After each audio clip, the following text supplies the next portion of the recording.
Hi friends, आपका हार्दिक स्वागत है आपके अपने YouTube channel wifi maths by Dharmveer sir पर। जैसा कि आपको पता है कि लास्ट वीडियो में हमने एक्सरसाइज 6.1 को कंप्लीट कर लिया था। आज हम शुरू करने जा रहे हैं एक्सरसाइज 6.2। तो एक्सरसाइज शुरू करने से पहले जान लेते हैं कुछ बेसिक बातें, ठीक है। तो ये जो कुछ बातें हैं जो हमारे होते हैं ना शॉर्ट आंसर टाइप क्वेश्चन, ठीक है, या फिर ऑब्जेक्टिव क्वेश्चन बन जाते हैं इन पर अक्सर, इसलिए मैं आपको बता देता हूँ। आप राइट डाउन कर लें इनको नोटबुक में और साथ ही याद करने की भी कोशिश करें, ठीक है। तो क्या बोला गया है भाई, every constant function is continuous, मतलब कोई भी हमारा जो कांस्टेंट फंक्शन होता है वो हमेशा कैसा होगा, कंटिन्यूअस होगा। अब देखिए कांस्टेंट फंक्शन किसको बोल रहे हैं, जिसमें वेरिएबल ना हो, मतलब आप कह सकते हैं कि एक ऐसा फंक्शन जिसमें x की टर्म ना हो, x ना हो, ठीक है ना। जैसे मैंने एग्जांपल दिया है fx इक्वल्स टू c, तो इसमें x आपका वेरिएबल है क्योंकि यहाँ पर x लिखा हुआ है, दिख रहा है आपको, ठीक है ना, और इसके साथ x नहीं है, तो ये कैसा है, कांस्टेंट है। सेम यहाँ पर fx इक्वल्स टू 2, एक फंक्शन तो है लेकिन कैसा फंक्शन है, कांस्टेंट है, क्योंकि इसमें x की टर्म नहीं है। तो जो कांस्टेंट फंक्शन होते हैं हमारे वो क्या होते हैं, कंटिन्यूअस फंक्शन होते हैं। साथ ही सेकंड पॉइंट है the identity function is continuous. Identity function, देखिए आइडेंटिटी नाम से पता लग रहा है, ठीक है ना। आइडेंटिटी फंक्शन एक ऐसा फंक्शन जिसमें वेरिएबल की डिग्री कितनी हो, 1 हो। याद रखें जब भी आइडेंटिटी फंक्शन की बात आएगी तो वेरिएबल की जो डिग्री होगी वो 1 होगी और एक सिंगल टर्म होगी, ठीक है ना। आइडेंटिटी मतलब एक, समझे, तो सिंगल टर्म होगी। तो आप देख सकते हैं fx इक्वल्स टू क्या है हमारे पास, x। ये आपका कैसा फंक्शन है, आइडेंटिटी फंक्शन। अगर इसके इनटू में 1 2 3 4 5 लिख देता हूं तब भी आइडेंटिटी रहेगा, लेकिन अगर मान लीजिए मैंने प्लस में 1 और प्लस में 2 वगैरह कर दिया है तो आइडेंटिटी फंक्शन नहीं है, क्योंकि डबल टर्म हो गई है यहाँ पर, ठीक है। तो याद रखें आप, आइडेंटिटी फंक्शन भी आपका कैसा होता है, कंटिन्यूअस फंक्शन होता है, ठीक है। थर्ड पॉइंट क्या होगा भाई, एवरी पोलिनोमियल फंक्शन। पोलिनोमियल जो फंक्शन होते हैं वो भी हमारे कैसे होते हैं, कंटिन्यूअस फंक्शन होते हैं। अगर आपने 7th चैप्टर पढ़ लिया है तो आपने देखा होगा रोल्स थ्योरम और लैग्रेंज थ्योरम के अंदर इनका यूज आया था, बेसिक बात होगा, ठीक है ना। अगर नहीं पढ़ा है तो वहां पर आप यूज करोगे तब आपको पता लग जाएगा। तो थोड़ी नॉलेज की चीजें हैं और शॉर्ट आंसर टाइप क्वेश्चनों में कई बार पूछ ली जाती हैं, इसलिए आपको मैं बता रहा हूँ, ठीक है ना।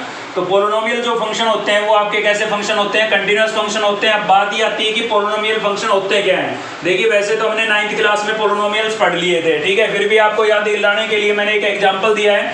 जैसे fx equals to 2x square plus 3x plus 5 क्या है, एक पोलिनोमियल है। ऐसे हम ले सकते हैं और भी एग्जांपल, इस पर x प्लस 3 एक पोलिनोमियल है, लेकिन ये क्वाड्रेटिक है क्योंकि डिग्री कितनी है, 2, और यहाँ पर डिग्री 1 है, तो ये कैसा है, लीनियर है। ऐसे क्यूबिक भी हो सकता है अगर डिग्री 3 होती तो, ठीक है। तो पहचान कर ले आप पोलिनोमियल फंक्शन कैसे होते हैं। नेक्स्ट है आपका every rational function is continuous. जो रैशनल फंक्शन होंगे वो भी आपके कैसे होंगे, कंटिन्यूअस होंगे। अब रैशनल फंक्शन कैसे होते हैं, जैसे रैशनल नंबर होते हैं, मतलब न्यूमिनेटर और डिनोमिनेटर होगा इसके अंदर। तो fx equals to px upon में gx, मतलब आपका जो न्यूमिनेटर है वो भी कंटिन्यूअस है और डिनोमिनेटर भी कंटिन्यूअस है। तो ये कंप्लीट जो फंक्शन होगा ना, ये भी कैसा फंक्शन होगा, कंटिन्यूअस फंक्शन होगा। जैसे fx equals to x plus 2 upon में x square plus 3x plus 2 मैंने लिखा है। तो अगर ये फंक्शन कंटिन्यूअस है, ये भी कंटिन्यूअस है, तो कंप्लीट जो फंक्शन होगा वो भी हमारा कैसा फंक्शन होगा, कंटिन्यूअस फंक्शन होगा भाई, ठीक है। Every trigonometric function is continuous. Trigonometric जो फंक्शन होते हैं वो भी हमारे कैसे होते हैं, कंटिन्यूअस होते हैं, ठीक है। जैसे साइन, कोस, टेन, कोट वगैरह, ठीक है, ये सारे क्या होते हैं, कंटिन्यूअस होते हैं। देखिए fx equals to cos x, example दिया मैंने, fx equals to tan x, तो ट्रिग्नोमेट्रिक फंक्शन है तो कैसे होंगे, कंटिन्यूअस फंक्शन होंगे। साथ ही मॉडुलस जो फंक्शन होते हैं जैसे mod x, तो ये कैसा फंक्शन होगा, कंटिन्यूअस फंक्शन होगा। और एक्सपोनेंशियल फंक्शन भी आपके कैसे होते हैं, कंटिन्यूअस। एक्सपोनेंशियल फंक्शन कैसे लिखे जाते हैं, e रेज़ टू पावर में, जैसे fx equals to e raise to power x लिख दिया है मैंने, ठीक है। तो ये कुछ बेसिक बातें थी। इसके अलावा मैं आपको बता देता हूँ एक्सरसाइज 6.1 और 6.2 में क्या डिफरेंस है। देखिए एक्सरसाइज 6.1 के अंदर तो हमें एक प्रॉपर पॉइंट दिया जाता था, जैसे x इक्वल टू 0 पर कंटिन्यूटी चेक करो, x इक्वल टू 2 पर कंटिन्यूटी चेक करो, मतलब एक प्रॉपर पॉइंट बताया जाता था, ठीक है ना। लेकिन 6.2 में क्या चेंज कर दिया गया है, इसमें आपको कोई एक प्रॉपर पॉइंट नहीं दिया जाएगा, आपसे पूछा जाएगा कि फंक्शन कंटिन्यूअस है या नहीं है, मतलब ये नहीं पूछा जाएगा किस पर।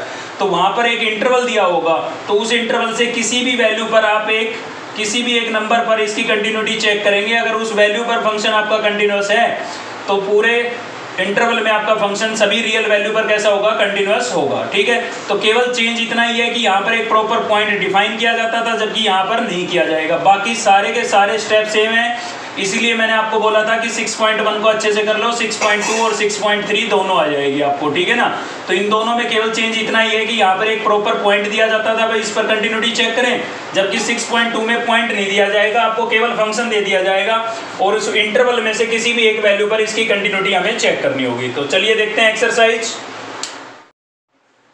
देखिए भाई क्वेश्चन है हमारा नेक्स्ट, क्वेश्चन नंबर फर्स्ट का सेकंड पार्ट लिया है हमने, ठीक है। क्या करना है इसके अंदर, क्वेश्चन मैंने लिखा नहीं है, आपको करना है in the following determine the value of constant show that the given function are continuous. मतलब ये जो फंक्शन है आपका कैसा फंक्शन है, कंटिन्यूअस फंक्शन है, ठीक है। तो आपको क्या करना है, इस कांस्टेंट की मतलब k की वैल्यू आपको निकालनी है। अब ये नहीं बताया कि किस पॉइंट पर किस वैल्यू पर ये आपका फंक्शन कंटिन्यूअस है, ठीक है। बस यही चेंज है एक्सरसाइज 6.1 और 6.2 में। तो यहाँ पर प्रॉपर आपको पॉइंट नहीं दिया जाएगा। अब बात ये आती है कि हमें ये तो पता लग गया कि ये फंक्शन कंटिन्यूअस है, लेकिन किस पर कंटिन्यूअस लेके चले, हम किस पर चेक करके चले कि हम k की वैल्यू निकाल पाए। अब क्वेश्चन ये सेम है एक्सरसाइज 6.1 का है। अगर यहाँ पर बोल दिया जाए कि एट x इक्वल टू 0, तो ये सेम 6.1 का क्वेश्चन हो जाएगा, ठीक है ना। तो अब क्या करें भाई, किस पे चेक करें, तो मैं आपको बता देता हूँ, जिस पर रेंज डिफाइन होती है ना, सेम उसी नंबर पर आपको कंटिन्यूटी डिस्कस करनी होती है, ठीक है। तो यहाँ पर x की रेंज जो है वो किससे डिफाइन कर रखी है, 0 से डिफाइन कर रखी है। मतलब ये फंक्शन आपका 0 पर कंटिन्यूअस है, ठीक है ना। और 0 पर कंटिन्यूअस है, ये हमें गिवन है, कंटिन्यूटी चेक नहीं करनी है, आपको गिवन है कि ये फंक्शन कैसा है, कंटिन्यूअस फंक्शन है। और कहाँ पर कंटिन्यूअस है, 0 पर कंटिन्यूअस है भाई, ठीक है। तो आपको क्या करना है, k की वैल्यू निकालनी है। चलिए निकालते हैं सॉल्यूशन। यहाँ पर लिख देते हैं एट x इक्वल्स टू 0, मतलब 0 पर आपका जो ये फंक्शन है ये कैसा है, कंटिन्यूअस है। और कंटिन्यूअस है तो हमें क्या होगा भाई, हमारे पास फंक्शन की वैल्यू 0 पर और आपका LHL और RHL तीनों क्या होंगे, इक्वल होंगे, ठीक है ना। क्योंकि हमें गिवन है, हमें क्या गिवन है कि fx जो है आपका वो कैसा फंक्शन है, fx is a continuous function, continuous function eight all real value, सभी रियल वैल्यू पर ये जो फंक्शन है आपका कैसा है, कंटिन्यूअस है। तो बस सभी रियल वैल्यू पर कंटिन्यूअस है तो 0 पर भी कंटिन्यूअस होगा, ठीक है ना। तो जिस पर डिफाइन कर रखी है उसी पर आपको कंटिन्यूटी डिस्कस करनी है। तो सबसे पहले तो निकालेंगे हम फंक्शन की 0 पर वैल्यू। अब वैल्यू निकालने के लिए हम क्या देखते थे, अगर आपने इससे पहले की वीडियो देखी है तो आप समझ गए होंगे, और नहीं देखी है तो इस वीडियो के नीचे लिंक दिया हुआ है एक्सरसाइज 6.1 की सभी वीडियो का आप जाकर के देख सकते हैं, ठीक है। तो वैल्यू निकालने के लिए हम देखते थे इक्वल टू का साइन, इक्वल टू का साइन इसमें है तो ये वाला फंक्शन सेलेक्ट होगा, मतलब इस पर आपको वैल्यू निकालनी है cos 2x पर। अब x की जगह मैंने क्या रिप्लेस कर दिया है, 0, तो मैं यहाँ 0 रिप्लेस कर देता हूँ, ठीक है। 2 को 0 से मल्टीप्लाई करूंगा क्या हो जाएगा, cos 0, और cos 0 की वैल्यू कितनी होती है भाई, 1 होती है। तो फंक्शन की 0 पर वैल्यू कितनी आ गई, 1। अब हमें निकालना है LHL, LHL निकालना है तो आपको पता है भाई LHL में क्या होता था, डिक्रीमेंट होता था, ठीक है ना। तो क्या लिखेंगे, 0 नेगेटिव, ये सारी बातें मैं आपको बता चुका हूँ एक्सरसाइज 6.1 में, ठीक है ना, डिटेल में समझाई थी हमने। तो भाई limit x tends to 0 negative और fx। अब फंक्शन कैसे सिलेक्ट करेंगे, तो देखिए 0 में से माइनस हो रहा है, नई वैल्यू 0 से क्या होगी, लेस होगी, तो x की वैल्यू लेस देन 0 होनी चाहिए। लेस देन 0 किस में है, फर्स्ट में, फर्स्ट वाला सिलेक्ट होगा। या फिर मैंने आपको सीधा बताया था कि LHL में x की तरफ कैसा साइन होना चाहिए, क्लोज, और RHL में x की तरफ कैसा होना चाहिए, ओपन, ठीक है ना। तो LHL में x की तरफ क्लोज, x की तरफ क्लोज इसी में है तो यही आएगा, कैसे भी समझ सकते हैं जैसे आपको अच्छा लगे। तो k आपका एच डी है भाई, x² + 3x एच डी है, x की टर्म इसके अंदर है तो आपको रिप्लेस करके दिखाना होगा। यहाँ पर क्या था हमारा, limit x tends to 0 negative, ठीक है। तो आपको रिप्लेस करना होगा, किससे रिप्लेस करना होगा, यहाँ पर 0 है, फिर नेगेटिव और फिर h लगा देंगे अपनी तरफ से, और नई लिमिट क्या हो जाएगी हमारी, h टेंड्स टू 0, ठीक है।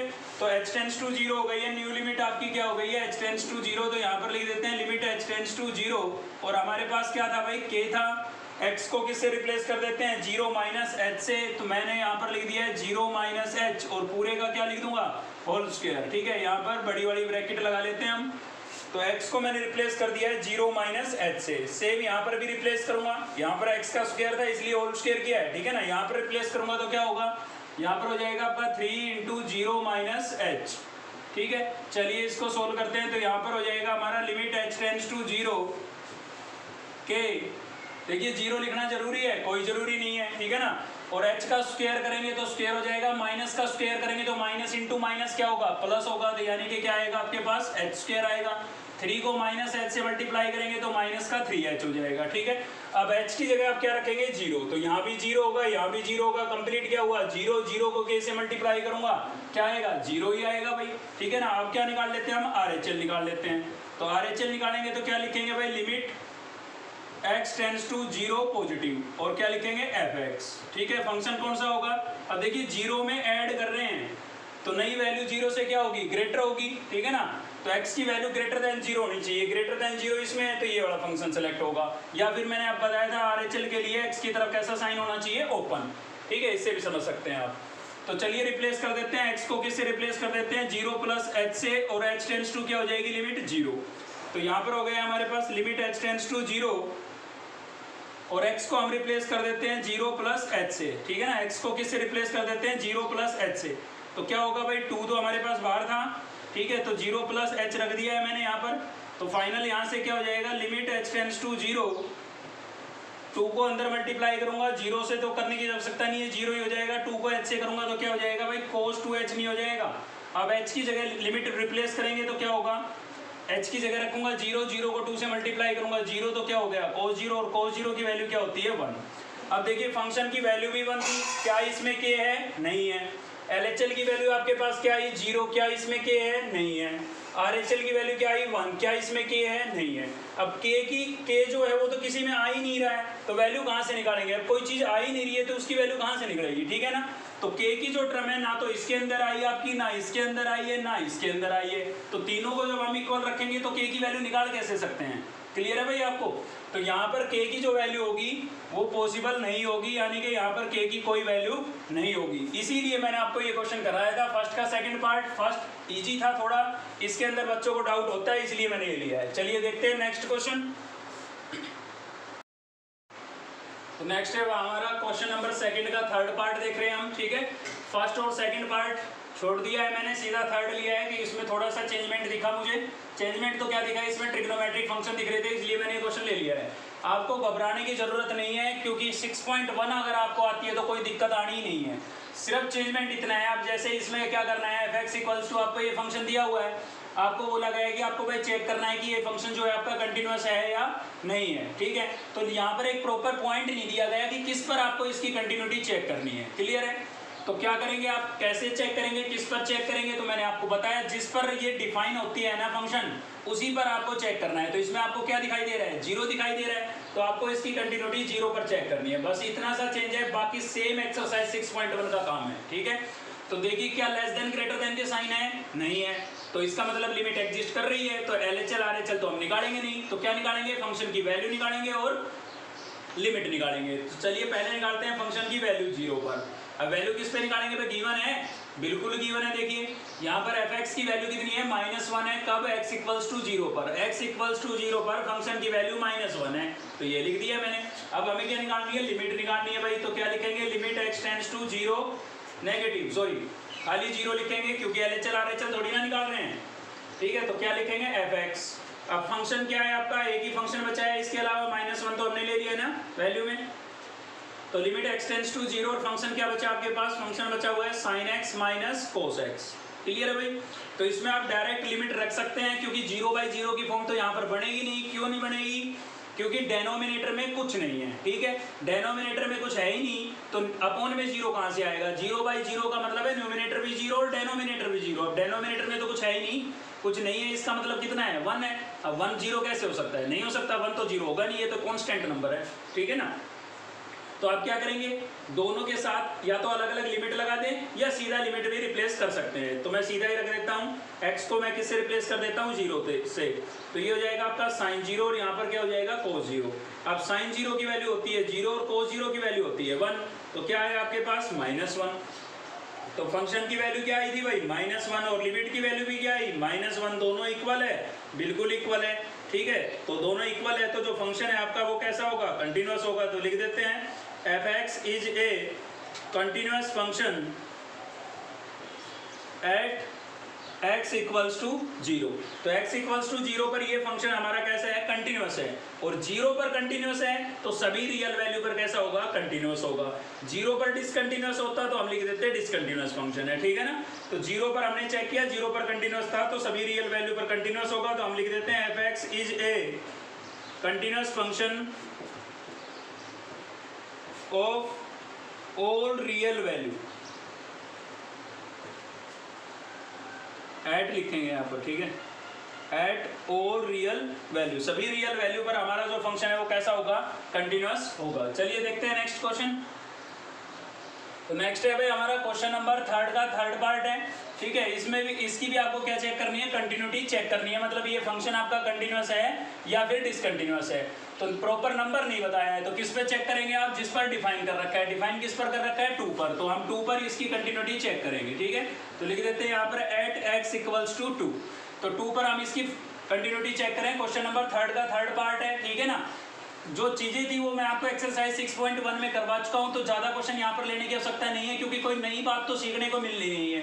नया केवल इतना ही है कि यहाँ पर डिफाइन नहीं किया जाएगा कि किस पर आपको कंटिन्यूटी चेक करनी है, तो यहाँ से आपको नंबर ले लेना है बस, और कोई बात ही नहीं है, ठीक है ना। तो लेस देन ग्रेटर देन का साइन है नहीं है, तो फंक्शन की वैल्यू और लिमिट निकालनी है केवल। फंक्शन की वैल्यू गिवन है आपको, f(x) की वैल्यू कितनी है, 16, कब x इक्वल्स टू 2 पर, तो फंक्शन की 2 पर वैल्यू कितनी है भाई, 16, ये तो हमें गिवन था। अब हमें निकालनी है लिमिट। लिमिट निकालेंगे तो क्या लिखेंगे, x टेंड्स टू 2, और क्या लिखेंगे भाई, f(x). तो f(x) आपको क्या दिया हुआ है, f(x) आपको गिवन है यहाँ पर, f(x) क्या गिवन है, f(x) आपको गिवन है x raise to power 4 minus 16 upon x minus 2। तो देखिए अगर इसमें मैं डायरेक्ट लिमिट रखता हूं तो 0/0 की फॉर्म बनेगी, मुझे देखते ही पता लग गया, ठीक है ना। आपको पता लगता है बहुत अच्छी बात है, नहीं लगता है तो पुट करके देख लिया करो, ठीक है। तो जैसे आप 2 रिप्लेस करेंगे तो यहाँ 16 आएगा, 16 माइनस 16 0, और यहाँ 2 रिप्लेस करेंगे तो 2 माइनस 2 0, तो न्यूमिनेटर भी 0 बना और डिनोमिनेटर भी 0। अब याद कीजिए मैंने आपको इंट्रोडक्शन वीडियो में 6.1 से पहले जो इंट्रोडक्शन वीडियो ली थी उसमें मैंने आपको बताया था कि भाई 0/0 की फॉर्म बने तो 3 मेथड हमारे पास होते हैं, इनमें से एक यूज करते हैं हम। तो ये कैसा फंक्शन है, ये पोलिनोमियल फंक्शन है, न्यूमिनेटर में भी एक पोलिनोमियल है और डिनोमिनेटर में भी एक पोलिनोमियल है। तो पोलिनोमियल फंक्शन के लिए क्या बताया था, फैक्टराइजेशन मेथड, ठीक है ना। तो इसके अंदर हम फैक्टराइजेशन मेथड यूज करेंगे, मतलब इसके फैक्टर करेंगे भाई। तो कैसे करेंगे फैक्टर, मुझे आइडेंटिटी दिखाई दे रही है इसके अंदर लगी हुई, देखिए x की पावर 4 है, अगर मैं इसको ऐसे लिख देता हूँ x² और इसका होल स्क्वायर, ठीक है, और 16 को मैं लिख देता हूँ 4 का होल स्क्वायर, तो लग गई ना आइडेंटिटी a² माइनस b² की, ठीक है ना। तो क्या होती है आपकी a² माइनस b² क्या होता है भाई, ये होता है आपका a माइनस b और a प्लस b, ठीक है। ये आइडेंटिटी अप्लाई कर देंगे हम इसके अंदर। तो चलिए कर देते हैं, यहाँ पर हो जाएगा हमारा limit x tends to 2 a minus b, तो a आपका है x², ध्यान देना भाई, और b क्या है 4, तो a माइनस बी और a प्लस बी, ये अप्लाई कर दिया है। a आपका x² था, b कितना था 4, और अपोन में क्या है x minus 2।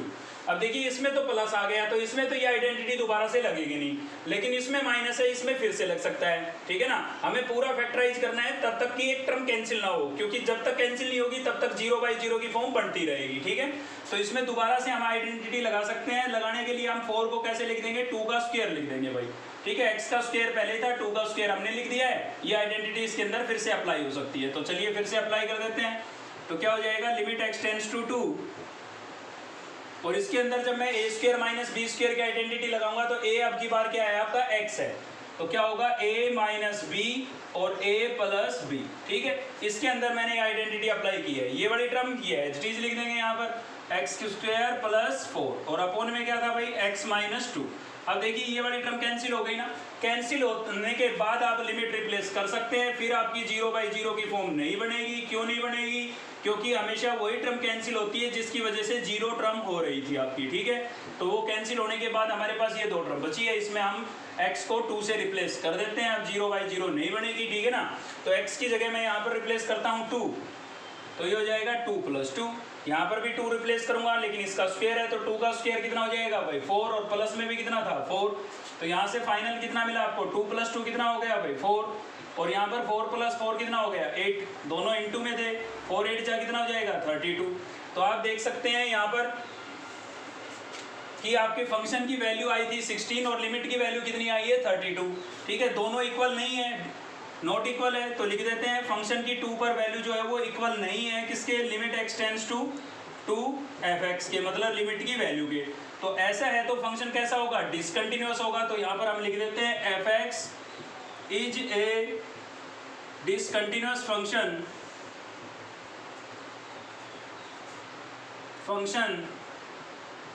Eight x equals to 2। देखिए एक चीज नोट करने की है, अगर आपका फंक्शन जिस पर आप चेक कर रहे हैं उस पर कंटिन्यूअस हो तो सभी रियल वैल्यू पर कंटिन्यूअस होगा, ठीक है। जिस पर आप चेक कर रहे हैं उस पर कंटिन्यूअस है तो सभी रियल वैल्यू पर कंटिन्यूअस होगा। लेकिन आप जिस पर चेक कर रहे हैं उस पर डिसकंटिन्यूअस हो तो 2 पर आपने देखा इक्वल नहीं आया था, तो 2 पर कैसा है, डिसकंटिन्यूअस है। तो केवल हम बोलेंगे कि 2 पर ही डिसकंटिन्यूअस है, क्योंकि बाकी की रियल वैल्यू पर है या नहीं ये हम नहीं बता सकते हैं यहाँ पर। तो खाली बोलेंगे कि डिसकंटिन्यूअस है किस पर, 2 पर डिसकंटिन्यूअस है। अगर कंटिन्यूअस होता तो सभी रियल वैल्यू पर होता, ठीक है ना। चलिए देखते हैं नेक्स्ट क्वेश्चन। नेक्स्ट है भाई हमारा क्वेश्चन नंबर 4 का सेकंड पार्ट ले रहे हैं हम, ठीक है। ये सेकंड पार्ट मैंने इसलिए लिया है क्योंकि यहाँ पर नंबर जो है आपका जो फंक्शन है ना वो 2 नंबरों पर डिफाइन कर रखा है। एक तो -1 पर डिफाइन हो रहा है देखिए, ठीक है, दूसरा +1 पर डिफाइन हो रहा है, ठीक है। तो आप किस पर कंटिन्यूटी चेक करेंगे, तो ऐसे केस में आपको दोनों ही नंबरों पर कंटिन्यूटी चेक करनी पड़ेगी, ठीक है। साथ ही मैं आपको एक चीज़ और बता देता हूँ, केवल हम उस नंबर पर ही कंटिन्यूटी चेक कर सकते हैं जिस नंबर पर फंक्शन मिनिमम 2 टाइम्स डिफाइन हो, कम से कम 2 बार डिफाइन होना चाहिए, ठीक है ना, ये जरूरी है। तो यहाँ पर -1 पर भी फंक्शन 2 बार डिफाइन है, +1 पर भी 2 बार डिफाइन है, मतलब 2 बार आना चाहिए, 2 टाइम्स आना चाहिए, ठीक है ना। तो हम दोनों पर चेक कर सकते हैं। मान लीजिए यहाँ पर 1 ना होकर के -1 होता तो प्लस का 1 केवल 1 टाइम जाता, तो इस पर हम कंटिन्यूटी चेक नहीं कर सकते थे, ठीक है भाई। उसके पीछे रीजन ये है कि फिर LHL RHL के लिए फंक्शन सेलेक्ट नहीं होते, ठीक है ना। तो चलिए चेक करते हैं कंटिन्यूटी इसकी। तो सबसे पहले चेक कर रहे हैं हम -1 पर चेक कर लेते हैं, वो आपकी मर्जी है, आगे पीछे कर सकते हैं। -1 पर पहले कर सकते हैं या +1 पर भी पहले कर सकते हैं, ठीक है। तो हम -1 पर पहले चेक कर रहे हैं। तो सबसे पहले -1 पर चेक कर रहे हैं तो -1 पर हम फंक्शन की वैल्यू देखेंगे, ठीक है। तो उसके लिए हमें इक्वल टू का साइन देखना पड़ेगा, किसके साथ, -1 के साथ। तो देखिए इक्वल टू का साइन एक यहाँ पर है एक यहाँ पर है, ठीक है ना। लेकिन ये +1 के साथ है और ये -1 के साथ है, तो बिल्कुल ये वाला सेलेक्ट होगा। तो फंक्शन की वैल्यू हमारे पास कितनी आ गई, -2, ठीक है। इसमें x की टर्म नहीं है, अगर x की टर्म होती तो मैं क्या रिप्लेस कर देता, -1 रिप्लेस करता, लेकिन इसमें x की टर्म नहीं है तो सेम आ जाएगी। अब मुझे निकालना पड़ेगा LHL RHL तो निकालने पड़ेंगे आपको। लेस देन ग्रेटर देन के साइन नजर आ रहे हैं, ठीक है ना। तो क्या लिखेंगे भाई, लिमिट x टेंड्स टू, किस पर चेक कर रहे हैं, हम चेक कर रहे हैं -1 पर, तो लिखेंगे -1 और यहाँ पर नेगेटिव लगाएंगे, ठीक है। डिक्रीमेंट के लिए बताया था मैंने आपको पिछली वीडियो में, पिछली एक्सरसाइज के अंदर। तो क्या लिखेंगे भाई, limit x tends to -1 negative, और फंक्शन कौन सा सेलेक्ट होगा, ठीक है। तो उसके लिए मैंने आपको बताया था कि LHL में x की तरफ क्लोज साइन होगा और RHL में ओपन होगा, या फिर मैंने बताया था आपको -1 में से माइनस और कर रहे हैं तो वैल्यू जो आएगी वो और छोटी हो जाएगी। नेगेटिव में जितना बड़ा नंबर होता है उतना ही छोटा होता है, तो x की वैल्यू -1 से लेस होनी चाहिए। तो x की वैल्यू -1 से लेस, या फिर क्लोज साइन देख लें आप -1 के साथ। तो देखिए x की तरफ क्लोज यहाँ पर भी है और यहाँ पर भी है, लेकिन ये +1 के साथ है और ये -1 के साथ। हम किस पर चेक कर रहे हैं, -1 पर, तो ये वाला फंक्शन सेलेक्ट होगा, ठीक है ना। तो क्या आ जाएगा आपके पास, -2 आ जाएगा। लेकिन क्या इसमें x की टर्म है, नहीं है, नहीं है तो रिप्लेस करके दिखाने की आवश्यकता नहीं है, क्योंकि x की टर्म ही नहीं है तो कोई फर्क पड़ना नहीं इस पर, ये सेम ही आएगा, ठीक है। तो ये LHL की वैल्यू हो गई। अब हम क्या निकालेंगे भाई, RHL निकालेंगे। तो RHL निकालेंगे तो क्या लिखेंगे, limit x tends to -1 positive और क्या लिखेंगे, f(x), ठीक है। तो फंक्शन कौन सा सेलेक्ट होगा, limit x tends to -1 positive. अब देखिए ऐड कर रहे हैं तो नई वैल्यू जो होगी वो ग्रेटर होगी, तो x की वैल्यू ग्रेटर होनी चाहिए, या फिर दूसरा मैंने बताया था कि x की तरफ ओपन साइन देखना है, तो x की तरफ ओपन यहाँ पर भी है और यहाँ पर भी है, लेकिन ये +1 के साथ है, ठीक है ना। हम चेक किस पर कर रहे हैं, -1 पर, तो -1 के साथ तो यहाँ पर है, तो ये वाला फंक्शन सेलेक्ट हो जाएगा। मतलब आपके पास क्या आ गया है, 2x आ गया है, ठीक है भाई। अब इसमें x की टर्म है तो आपको रिप्लेस करके दिखाना पड़ेगा। तो x को किससे रिप्लेस कर देंगे, -1 + h से। -1 यहाँ पर था, सेव लिखो, प्लस था प्लस लगाओ और h लिख दो इसके साथ। और नई लिमिट क्या हो जाएगी, h टेंड्स टू 0। तो यहाँ पर हो जाएगा लिमिट h टेंड्स टू 0, ठीक है। और x को हम किससे रिप्लेस कर देंगे, x को रिप्लेस कर देंगे भाई -1 + h से, ठीक है। अब h की जगह क्या रिप्लेस कर सकते हैं आप, 0 रिप्लेस कर सकते हैं, लिमिट पुट कर सकते हैं इसमें। तो h की जगह रखूंगा 0, तो अंदर से मुझे मिलेगा -1, क्योंकि 0 लिखना जरूरी नहीं है। -1 को 2 से मल्टीप्लाई करूंगा तो क्या आएगा, -2 आएगा।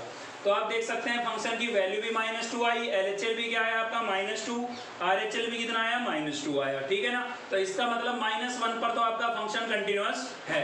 अब हम प्लस के 1 पर चेक करते हैं, तो प्लस के 1 पर चेक कर लेते हैं। तो क्या लिखेंगे, एट x इक्वल्स टू 1। तो 1 पर प्लस के 1 पर आपको फंक्शन की निकालनी है वैल्यू, और उसके लिए आपको प्लस के 1 के साथ इक्वल टू का साइन देखना है। तो प्लस के 1 के साथ इक्वल टू का साइन यहाँ पर है, तो ये वाला फंक्शन सेलेक्ट होगा 2x। अब x है तो x की जगह क्या रिप्लेस करेंगे, 1। क्लियर है ना, x की टर्म है तो रिप्लेस करना पड़ेगा आपको। तो 2 को 1 से मल्टीप्लाई करेंगे, क्या आ जाएगा, 2 आ जाएगा। ये फंक्शन की वैल्यू आ गई। अब हमें निकालना है भाई LHL, ठीक है। LHL निकालेंगे तो क्या लिखेंगे, लिमिट x टेंड्स टू, किस पर चेक कर रहे हैं, प्लस के 1 पर, तो क्या लगाएंगे, नेगेटिव साइन, ठीक है ना। और क्या लिखेंगे, fx। तो फंक्शन कौन सा सेलेक्ट होगा, यहाँ पर लिखेंगे limit x tends to 1 negative, और 1 में से माइनस कर रहे हैं तो नई वैल्यू x की क्या होगी, 1 से लेस होगी। या x की तरफ क्लोज साइन देख लें आप, तो x की तरफ क्लोज एक तो यहाँ पर है, दूसरा यहाँ पर है, लेकिन ये -1 के साथ है। हम किस पर चेक कर रहे हैं, +1 पर। तो +1 के साथ तो यहाँ पर है, तो ये वाला फंक्शन ही सिलेक्ट होगा। मतलब आपका क्या आ गया है, 2x ही आ गया है, ठीक है भाई। अब x की टर्म है तो रिप्लेस करके दिखाना पड़ेगा। x को किससे रिप्लेस कर देंगे, 1 - h से, और नई लिमिट क्या हो जाएगी, h टेंड्स टू 0। यहाँ पर 1 था, सेम लिखा, माइनस था, सेम लिखा, h लगा देना है साथ में। तो नई लिमिट हो गई हमारी h टेंड्स टू 0, और x को किससे रिप्लेस कर देंगे भाई, x को रिप्लेस कर देंगे 1 - h से। अब सोच के देखिए, h की जगह मैं इसमें लिमिट रखूंगा, h की जगह क्या रखूंगा, 0। तो 1 - 0 क्या मिलेगा, 1 मिलेगा। 1 को 2 से मल्टीप्लाई करूंगा तो वैल्यू कितनी आएगी, 2 आएगी। तो LHL की वैल्यू हमारे पास आ गई 2, ठीक है। अब हम क्या निकाल लेते हैं, RHL निकाल लेते हैं भाई। RHL निकालेंगे तो क्या होगा, यहाँ पर लिखेंगे लिमिट x टेंड्स टू, किस पर चेक कर रहे थे, प्लस के 1 पर, तो क्या लिखेंगे यहाँ पर पॉजिटिव, और क्या लिखेंगे भाई, fx। तो फंक्शन कौन सा होगा बताइए आप, limit x tends to 1 positive, function कौन सा होगा, 1 में ऐड कर रहे हैं तो x की वैल्यू प्लस के 1 से ग्रेटर होनी चाहिए, या फिर x की तरफ ओपन साइन। तो ओपन यहाँ पर भी है, यहाँ पर भी है, ठीक है ना। लेकिन ये किसके साथ है ओपन, -1 के साथ, ठीक है ना। और ये किसके साथ है, +1 के साथ। तो ये वाला फंक्शन सेलेक्ट होगा। तो क्या आ गया आपके पास, 2 आ गया। लेकिन क्या इसमें x की टर्म है, नहीं है, तो इसकी फाइनल वैल्यू 2 ही आएगी, क्योंकि x की टर्म नहीं है तो कोई चेंज नहीं होना, कांस्टेंट नंबर है। तो देखिए इसमें थोड़ा सा ध्यान देंगे हम कि यहाँ पर हमारे पास क्या आ गया है, फंक्शन की वैल्यू भी कितनी आई, प्लस का 2 आई है, और LHL भी कितना आया। तो देखिए -1 पर भी हमारी फंक्शन की वैल्यू LHL और RHL तीनों इक्वल आए थे, ठीक है। और प्लस के 1 पर भी फंक्शन की वैल्यू LHL और RHL तीनों इक्वल आ रहे हैं। मतलब -1 पर भी कंटिन्यूअस है, +1 पर भी कंटिन्यूअस है। तो आप क्या लिखेंगे भाई, -1 पर भी कंटिन्यूअस है और प्लस के 1 पर भी कंटिन्यूअस है। तो मतलब जो fx है आपका, वो सभी रियल वैल्यू पर कैसा होगा, कंटिन्यूअस होगा। तो लिखेंगे fx is a continuous function eight all real value,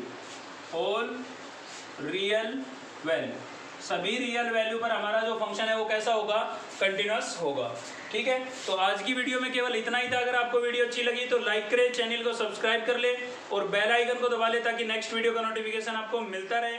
thank you, मिलते हैं नेक्स्ट वीडियो में।